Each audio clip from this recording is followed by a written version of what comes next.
Globalização e Cidadania, por Pedro Dalari. Bom dia, professor Pedro Dalari. Professor, há cerca de um mês, mais ou menos, o mundo inteiro viu o golpe militar que derrubou o governo em Mianmar, a antiga Birmânia.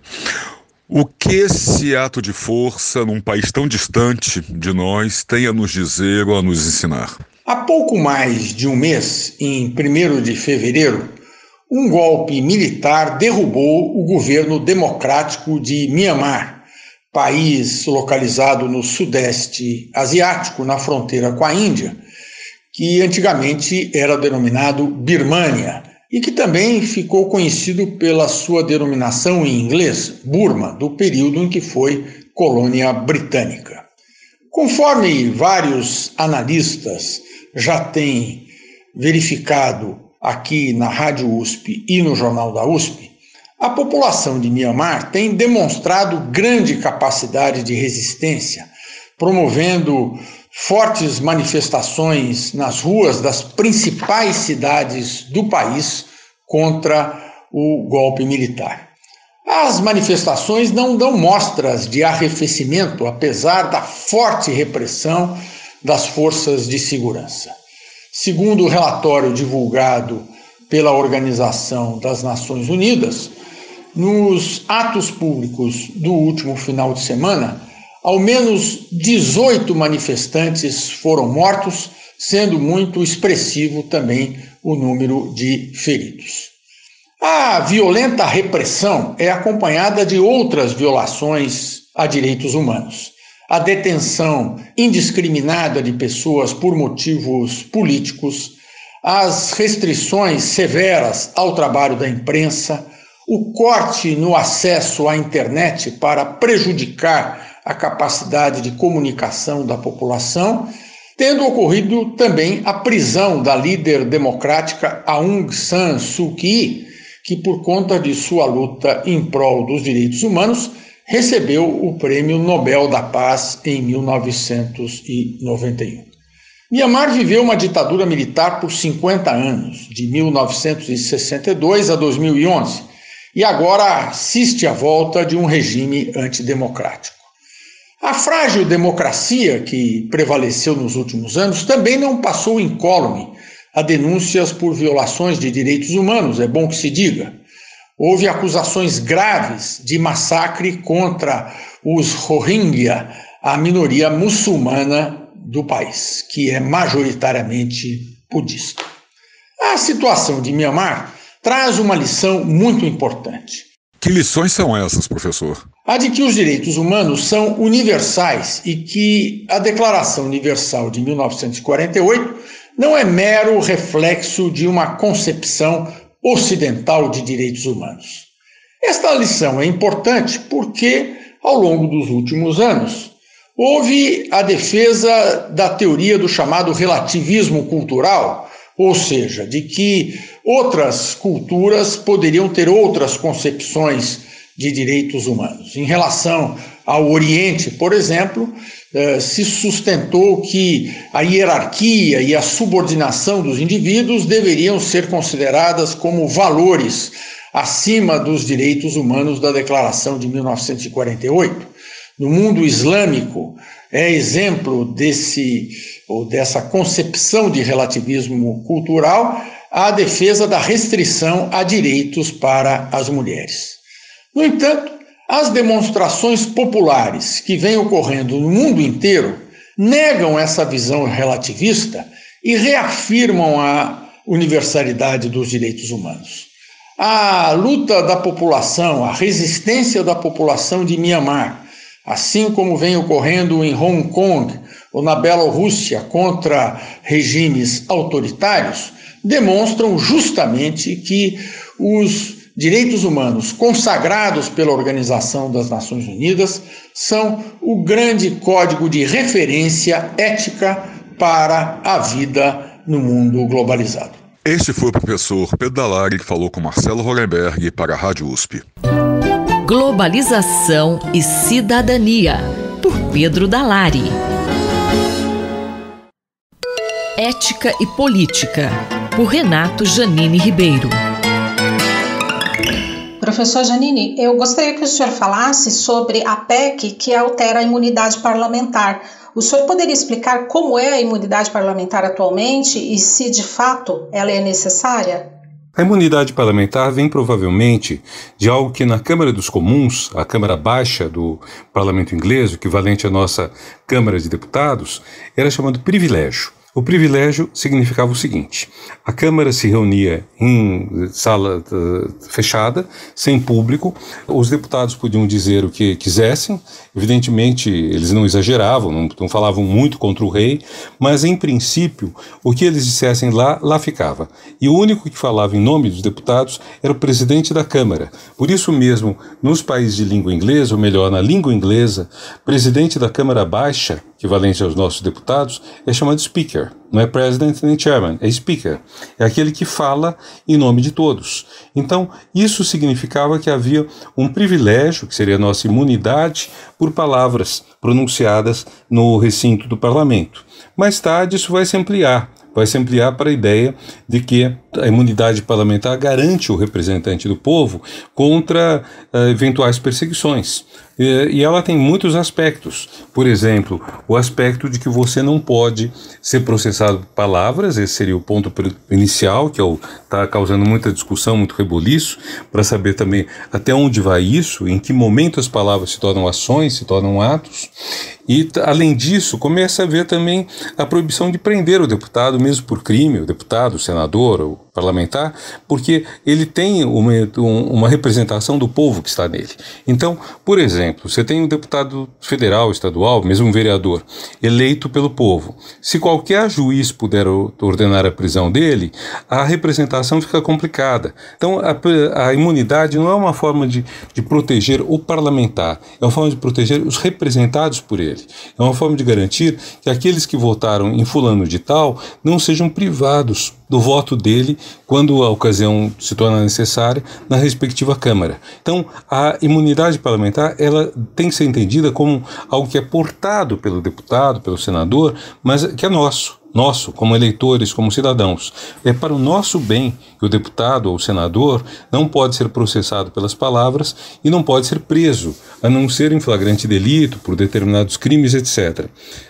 Infelizmente, a nossa sociedade conhece um número de abusos muito grande, né, da imunidade, como foi o caso do deputado Daniel Silveira, que estava usando sua imunidade para ofender pessoas, para conclamar a sedição, coisas equivalentes mais ou menos às que aconteceram com a invasão do Capitólio nos Estados Unidos. Aí a fronteira entre, vamos dizer, apenas a opinião e o crime, e o ato, fica limitada, porque existem palavras que não são apenas palavras, elas são atos. A gente distingue às vezes o que é falar e o que é fazer, mas há certos falares que são fazeres. Por exemplo, se eu incentivar as pessoas a fazerem uma coisa ilegal e elas fizerem, elas estão fazendo.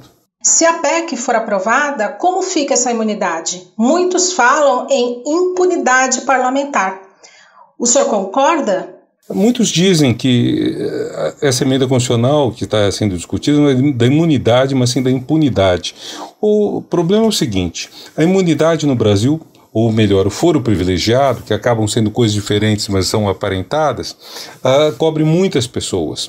Então isso faz que muita gente, para ser processada, requeira um rito mais difícil, mais complicado. Então, daí é um descontentamento grande com isso.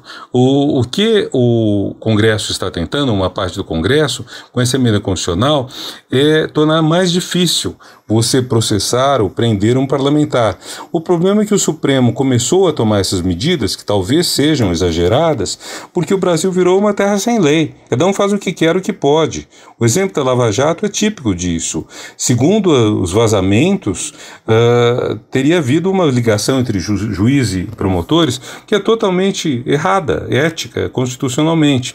Então, quando todos estão fazendo cada um o que quer, então você passa a ter vários procurando colocar ordem na situação, e acredito que nós só vamos ter uma ordem na situação, um equilíbrio, quando a normalidade constitucional e democrática for restaurada no Brasil. O professor Renato Giannini Ribeiro conversou comigo, Valéria Dias, para a Rádio USP. Ética e Política, por Renato Giannini Ribeiro. Na cultura, o centro está em toda parte. por Martin Grossmann. Professor, hoje a sua coluna faz uma homenagem especial a um grande incentivador da arte brasileira. Leila e ouvintes da Rádio USP, já não está entre nós o teórico, crítico e curador de arte britânico Guy Brett. Mas por que da importância de Guy Brett, que morreu aos 78 anos de idade? Esse britânico, ou sem esse britânico, a arte contemporânea brasileira não seria o que ela é. Porque não só por ter escrito ensaios importantíssimos dessa produção da arte brasileira a partir dos anos 60, mas justamente por desenvolver amizades e estreito contato com essa potência que foi o neoconcretismo brasileiro e da sua originalidade diante das tendências da arte contemporânea que sempre foram instituídas principalmente pelos museus europeus e norte-americanos. Guy Brett esteve envolvido, por exemplo, com a mais importante exposição de Hélio Oiticica em Londres, justamente nesse período dos anos 60, na Galeria Whitechapel. E continuou envolvido e seguiu essa produção única, singular, né, de Hélio Oiticica, até mesmo após a morte precoce do artista. Foi curador também de exposições, ou participou de importantes exposições, entre elas a de Cildo Meirelles em 2008 na Tate Modern, né, em Londres. E como teórico desenvolveu um modo bastante original de se ver e de entendermos a arte cinética. Nessa mesma década, escreveu um importante ensaio, que é um livro, né, que tem o título de Arte Cinética, a Linguagem do Movimento. E ali ele já deixou claro a contribuição específica da arte brasileira, que envolvia um cinetismo do corpo, indo além, então, do entendimento que a arte cinética se dava através do objeto da arte, né? Foi esse colocar do corpo vivo do indivíduo no centro do seu trabalho, no caso dos artistas brasileiros já citados, né? Lígia Clark, Hélio Oiticica e Lígia Pape, que Guy Brett via essa contribuição essencial para se pensar uma ideia expandida até do conceito de arte, né? E que questionava o colonialismo, não só inglês, mas ocidental, do entendimento da arte, né? E qual a importância de Guy Brett na nossa arte contemporânea? Essa intromissão positiva do britânico no destino da arte contemporânea brasileira também é notada numa história da expografia de museus de arte moderna e contemporânea, seja no norte, no hemisfério norte, seja no sul global, uma vez que ele participa e inspira uma mudança no modo de se expor arte que acontece na virada do século.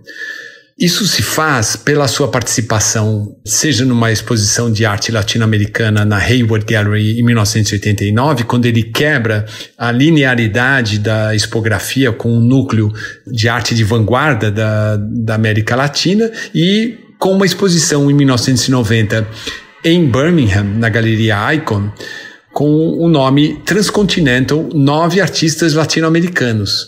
Lá fica muito claro essa ideia que a arte é, sim, global e não mais necessariamente de ordem nacional ou territorial.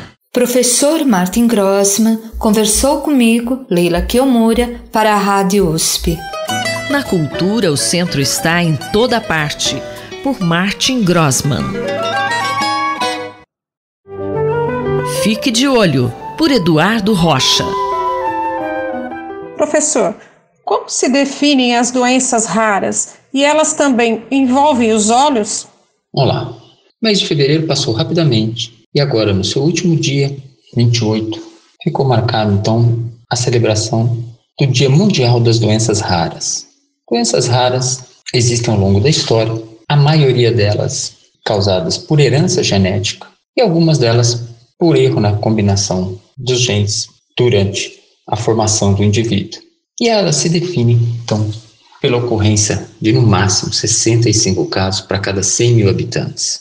Doenças raras podem ser exclusivas de alguns órgãos, inclusive dos olhos, algumas distrofias retinianas, algumas doenças da córnea, ou pode acometer o indivíduo com um quadro sindrômico, em que diferentes órgãos são afetados, e dessa forma também envolver a visão, seja opacificando os meios que naturalmente precisam ser transparentes, ou atrapalhando a transmissão do sinal do estímulo luminoso na sua conversão ou encaminhamento para o cérebro através da neurotransmissão.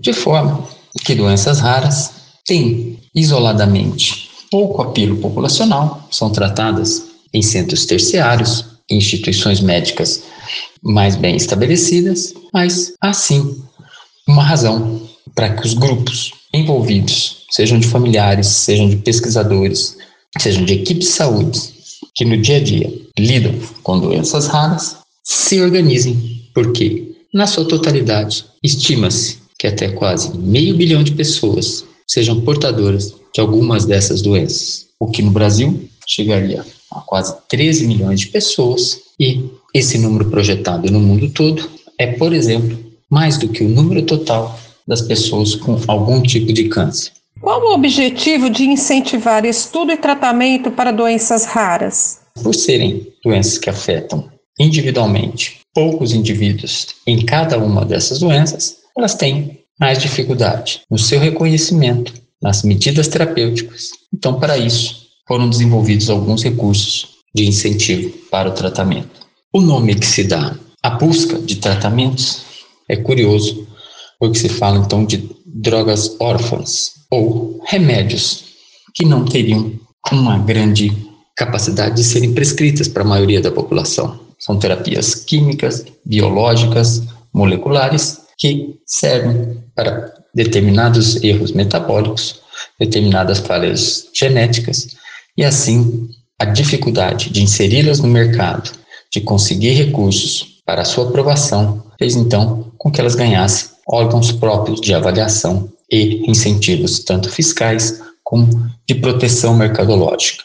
Não só o trabalho através da busca de drogas órfãs, como também de pesquisas para a elucidação desses problemas e a melhora na qualidade de vida dos indivíduos portadores de cada uma dessas doenças reconhecidas como órfãs ou como raras, faz então com que melhore a qualidade, e isso feito em paralelo não tire a atenção dos grandes problemas de saúde mundiais como esse que estamos convivendo nesse momento. Então, uma palavra sobre o dia 28 de fevereiro, Dia Mundial das Doenças Raras, e da sua razão de existir, ou seja, um incentivo à pesquisa, ao cuidado diferenciado aos portadores de cada uma dessas doenças e a busca, através da pesquisa, de drogas órfãos que não teriam apelo a atender grande massa populacional, mas a resolver o problema de alguns desses indivíduos.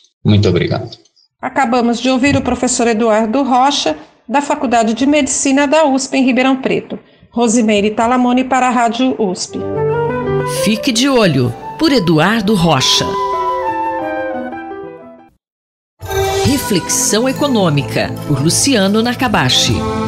Professor, o assunto de hoje é sobre a relação entre dívida pública e PIB. Qual a importância dessa relação? Então, quando a gente pensa nessa relação dívida pública-PIB, no Brasil hoje a gente fechou 2020 em torno de 90% a relação dívida pública-PIB. E existe um debate entre alguns economistas falando sobre até que ponto aumentar a dívida em relação ao PIB de fato seria nocivo para o crescimento da economia brasileira ou não.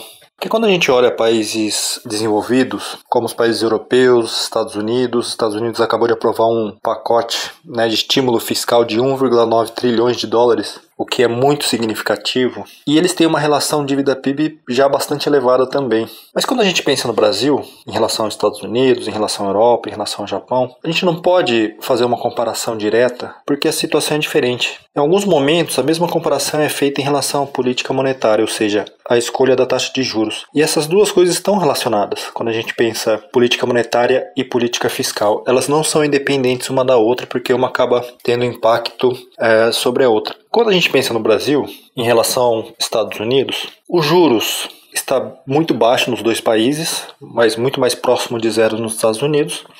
Então, quando eles aumentam a dívida, os juros não têm impacto praticamente nenhum sobre o estoque da dívida. Ou seja, como os juros é praticamente zero, essa dívida só aumenta conforme o governo vai fazendo mais dívidas, mas não tem aquele efeito composto da taxa de juros que muitas vezes pode levar a uma trajetória explosiva dessa relação dívida-PIB. Quando a gente pega o Brasil, os juros, apesar dele estar baixo historicamente, ele é mais alto que o americano, mais alto que o europeu, mais alto que o do Japão, e existe já uma tendência de aumento da taxa de juros ao longo de 2021, e quando essa tendência ocorrer, o grau de aumento vai ser muito maior do que quando ocorrer a mesma trajetória nesses países que são mais desenvolvidos. A gente não tem esse histórico de uma inflação mais controlada, de uma taxa de juros mais baixa. Então, quando a gente compara o Brasil, essa relação ou esse cenário de juros baixos, ele é muito menos estável do que nos países desenvolvidos. E quando os juros começam a aumentar, ele vai impactar sobre o estoque da dívida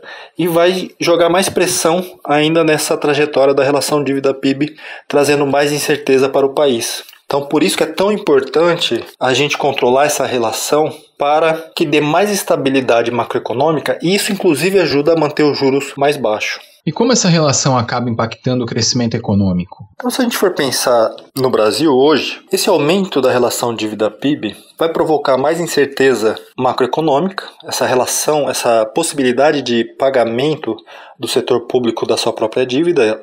Não só o Brasil, mas vários países da América Latina têm um histórico de não pagamento da dívida pública, ou seja, de moratória em alguns momentos. Então isso faz com que os investidores percebam essa fragilidade maior da capacidade de pagamento do governo ou do setor público da sua própria dívida. Isso está relacionado ao risco, Isso já pressiona por um prêmio de risco maior, ou seja, uma maior taxa de juros da dívida pública, para que os investidores estejam dispostos a emprestar dinheiro para o governo, quando a gente compara com países desenvolvidos. Então por aí a gente já tem essa pressão de um juros maior no Brasil. E quando essa relação aumenta, a incerteza aumenta ainda mais, provoca mais insegurança por parte dos investidores e fuga de capital do país. Essa fuga de capital acaba depreciando a taxa de câmbio e isso tem um impacto inflacionário. Então esse é o grande problema hoje. Criar uma espiral inflacionária devido ao aumento da relação dívida-PIB, que faz com que o Banco Central aumente a taxa de juros para compensar, para segurar a inflação. E esse juros maior acaba pressionando ainda mais esse crescimento da dívida em relação ao PIB. E como o país cresce muito pouco hoje, qualquer aumento da taxa de juros vai ter um impacto significativo na trajetória da relação dívida-PIB. Então por isso que é tão importante controlar os gastos do governo, de uma das três esferas, em relação ao PIB, para dar essa estabilidade macroeconômica, para que a gente consiga atrair investimentos e controlar a inflação. Então essas relações estão todas interligadas. E é claro que não é uma condição suficiente para o crescimento da economia brasileira, mas é necessária. A gente tem que respeitar nessa relação dívida-PIB, manter uma trajetória. É claro que a gente está nesse período de pandemia, então se espera de fato que tenha um aumento, mas é um período muito atípico, mas a gente precisa criar as condições para que essa relação comece a cair logo, que a gente consiga controlar os efeitos da pandemia na economia brasileira. O professor Luciano Nakabashi, da FEA-USP Ribeirão, conversou com Gabriel Soares para a Rádio USP. Reflexão Econômica, por Luciano Nakabashi.